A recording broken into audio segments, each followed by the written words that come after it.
شب برات کی فضیلت۔ شب برات کی بہت سی فضیلتیں ہیں۔ یہ ماہ شعبان المعظم کی 15ویں شب ہے، جس کے متعلق آقا کریم صلی اللہ علیہ وآلہ وسلم کا فرمان علی شان ہے: شعبان میرا مہینہ ہے اور رمضان اللہ کا مہینہ ہے۔ حضرت عائشہ صدیقہ رضی اللہ تعالی عنہا فرماتی ہیں کہ نبی کریم صلی اللہ علیہ وآلہ وسلم پورے شعبان کے روزے رکھا کرتے تھے۔ فرماتی ہیں کہ میں نے عرض کی: یا رسول اللہ صلی اللہ علیہ وآلہ وسلم، کیا سب مہینوں میں آپ صلی اللہ علیہ وآلہ وسلم کے نزدیک زیادہ پسندیدہ شعبان کے روزے رکھنا ہے؟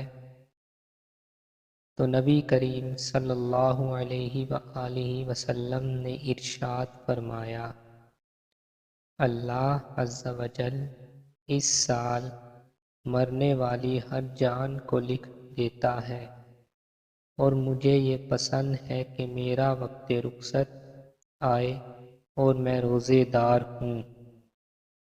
پیارے بھائیو، 15 شعبان المعظم کی رات کتنی نازک ہے، نہ جانے کس کی قسمت میں کیا لکھ دیا جائے۔ بعض اوقات بندہ غفلت میں پڑا رہ جاتا ہے اور اس کے بارے میں کچھ کا کچھ ہو چکا ہوتا ہے۔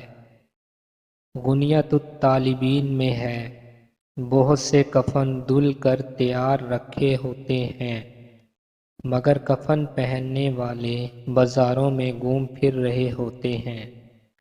کافی لوگ ایسے ہوتے ہیں کہ ان کی قبریں کھدی ہوئی تیار ہوتی ہیں، مگر ان میں دفن ہونے والے خوشیوں میں مست ہوتے ہیں۔ بعض لوگ ہنس رہے ہوتے ہیں، حالانکہ ان کی موت کا وقت قریب آ چکا ہوتا ہے۔ کئی مکانات کی تعمیرات کا کام پورا ہو گیا ہوتا ہے، مگر ساتھ ہی ان کے مالکان کی زندگی کا وقت بھی پورا ہو چکا ہوتا ہے۔ پیارے بھائیو، شب برات بے حد اہم رات ہے۔ کسی صورت بھی اسے غفلت میں نہ گزارا جائے۔ اس رات خصوصیت کے ساتھ رحمتوں کی چھما چھم برسات ہوتی ہے۔ اس مبارک شب میں اللہ تبارک و تعالی بنی کلب کی بکریوں کے بالوں سے بھی زیادہ لوگوں کو جہنم سے آزاد فرماتا ہے۔ احادیث کی کتابوں میں لکھا ہے: قبیلہ بنی کلب قبائل عرب میں سب سے زیادہ بکریاں پالتا تھا۔ کچھ بد نصیب ایسے بھی ہیں جن پر اس شب برات یعنی چھٹکارا پانے کی رات بھی نہ بخشے جانے کی وعید ہے۔ حضرت سیدنا امام بہقی شافعی رحمۃ اللہ علیہ فضائل الاوقات میں نقل کرتے ہیں کہ رسول اکرم صلی اللہ علیہ وسلم کا فرمان عبرت نشان ہے: 6 آدمیوں کی اس رات بھی بخشش نہیں ہوگی۔ نمبر 1، شراب کا عادی۔ نمبر 2، ماں باپ کا نافرمان۔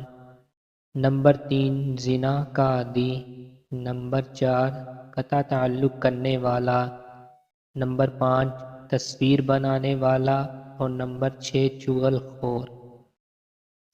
اسی طرح کاہن، جادوگر، تکبر کے ساتھ پاجامہ یا تہبند ٹخنوں کے نیچے لٹکانے والے، اور کسی مسلمان سے بغض و کینہ رکھنے والے پر بھی اس رات مغفرت کی سعادت سے محرومی کی وعید ہے۔ چنانچہ تمام مسلمانوں کو چاہیے کہ متذکرہ گناہوں میں سے اگر معاذ اللہ کسی گناہ میں ملوث ہوں تو وہ بالخصوص اس گناہ سے اور بالعموم ہر گناہ سے، شب برات کے آنے سے پہلے بلکہ آج اور ابھی سچی توبہ کر لیں، اور اگر بندوں کی حق تلفیاں کی ہیں تو توبہ کے ساتھ ساتھ ان کی معافی تلافی کی ترکیب فرما لیں۔ 15 شعبان کا روزہ۔ حضرت سیدنا علی المرتضیٰ شیر خدا سلام اللہ علیہ سے مروی ہے کہ نبی کریم صلی اللہ علیہ وسلم کا فرمان عظیم ہے، جب 15 شعبان کی رات آئے تو اس میں قیام یعنی عبادت کرو اور دن میں روزہ رکھو، بے شک اللہ تعالی غروب آفتاب سے آسمان دنیا پر خاص تجلی فرماتا اور کہتا ہے کوئی مجھ سے مغفرت طلب کرنے والا کہ اسے بخش دوں، ہے کوئی روزی طلب کرنے والا کہ اسے روزی دوں، ہے کوئی مصیبت زدہ کہ اسے عافیت عطا کروں، ہے کوئی ایسا، اور یہ اس وقت تک فرماتا ہے کہ فجر طلوع ہو جائے۔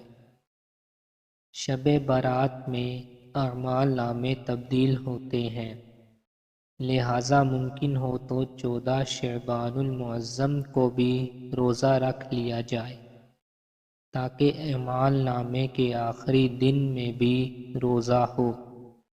14 شعبان کو عصر کی نماز باجماعت پڑھ کر وہی نفلی اعتکاف کر لیا جائے اور نماز مغرب کے انتظار کی نیت سے مسجد ہی میں ٹھہرا جائے تاکہ اعمال نامہ تبدیل ہونے کے آخری لمحات میں مسجد کی حاضری، اعتکاف اور انتظار نماز وغیرہ کا ثواب لکھا جائے، بلکہ زہ نصیب ساری ہی رات عبادت میں گزاری جائے۔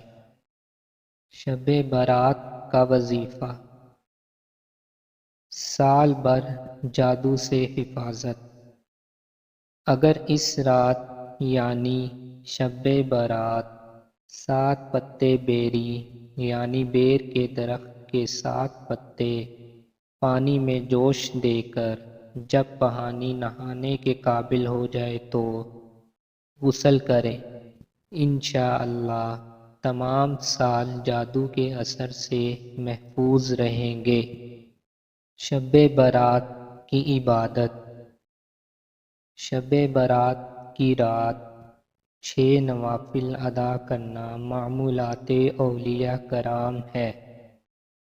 مغرب کے فرض و سنت کے بعد 6 رکعت نفل 2 رکعت کر کے ادا کیے جائیں۔ پہلی 2 رکعتوں سے پہلے یہ نیت کیجیے، یا اللہ ان 2 رکعتوں کی برکت سے مجھے درازی عمر بالخیر عطا فرما۔ دوسری 2 رکعتوں میں یہ نیت فرمائیں، یا اللہ ان 2 رکعتوں کی برکت سے بلاؤں سے میری حفاظت فرما۔ تیسری 2 رکعتوں میں یہ نیت فرمائیں، یا اللہ ان 2 رکعتوں کی برکت سے مجھے اپنے سوا کسی کا محتاج نہ کر۔ ان 6 رکعتوں میں سورہ فاتحہ کے بعد جو چاہیں وہ سورتیں پڑھ سکتے ہیں۔ بہتر یہ ہے کہ ہر رکعت میں سورہ فاتحہ کے بعد 3 بار سورہ اخلاص پڑھ لیجیے۔ ہر 2 رکعت کے بعد 21 بار سورہ اخلاص یا 1 بار سورہ یاسین شریف پڑھیے، بلکہ ہو سکے تو دونوں ہی پڑھ لیجیے۔ یہ بھی ہو سکتا ہے کہ کوئی ایک بھائی بلند آواز سے یاسین شریف پڑھے اور دوسرے خاموشی سے خوب کان لگا کر سنے۔ اس میں یہ خیال رہے کہ دوسرا اس دوران زبان سے یاسین شریف بلکہ کچھ بھی نہ پڑھے، اور یہ مسئلہ خوب یاد رکھیے کہ جب قرآن کریم بلند آواز سے پڑھا جائے تو جو لوگ سننے کے لیے حاضر ہیں ان پر فرض عین ہے کہ چپ چاپ خوب کان لگا کر سنیں۔ انشاءاللہ عز و جل رات شروع ہوتے ہی ثواب کا انبار لگ جائے گا۔ ہر بار یاسین شریف کے بعد دعائے نصف شعبان بھی پڑھیں۔